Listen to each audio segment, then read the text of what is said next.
Well, hello. So today I'm going to be showing you how to do a cloud overlay, which is really simple. If I can do it, you guys can do it. You don't need to know layers. You don't need to really know about blending. I will show you as we go, and it can create some really awesome effects with pictures that would otherwise just be a little bit meh. You don't need to be a professional. Anybody can do this at home, and I'm going to show you right now what we do. So I am working, oh, what's going on? In Elements 12, just to show you guys how to do it.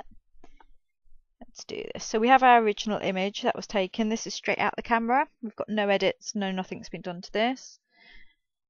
We have just normal JPEG pictures, some clouds, and I'm going to grab one and I'm going to drag it right on top of my image, and we'll see how that goes. There we go. You can just see that this image is a little bit small, doesn't quite cover it. Just grab your move tool, drag it out, OK it. That will sort that out. There we go, no problems. As you can see, your background layer is there underneath there. If we hide the cloudy skies by clicking the eye and hiding that, we'll see that that is definitely still underneath there. If you make sure that the cloudy skies has been selected and then just come up and bring the opacity down, that'll let you see what you've got underneath and where you're going to edit it. But first we have to blend it a little bit. So let's turn the opacity up a little bit more.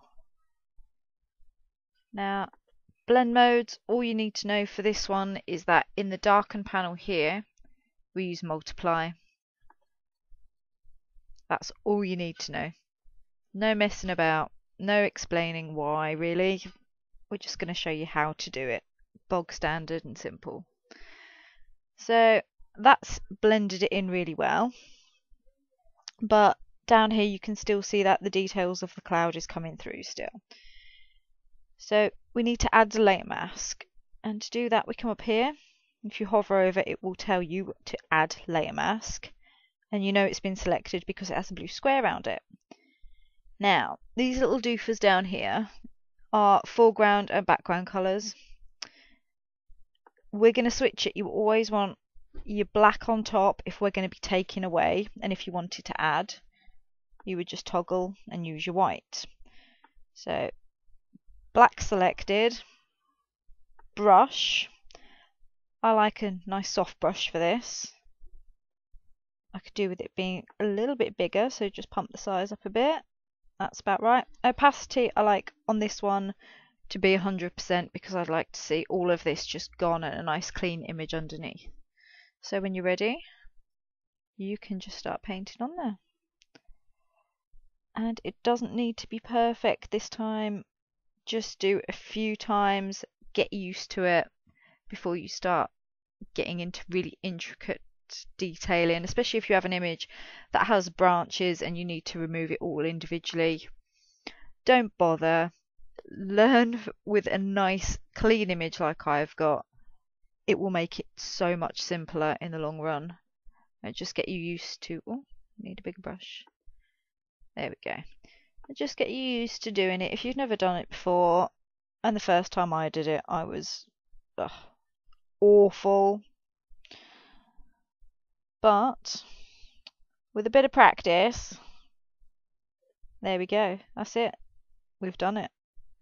As you can see on my panel up here, that just down here, I've missed some bits, and I can't really tell by looking at it, but I can tell on this image here that I have just missed some. So I can just come down here, and that's gone. That's fine. That is it. It's that simple, guys. Just one blend mode. You end up with two little layers here. Once you've done it, you can then crank the opacity back up and then add some actions if you want, but that is the basic of how you use cloud overlays. There you go. Hope you've enjoyed that. Hope it's broken it down a little bit, made a bit more sense if you've been struggling with it.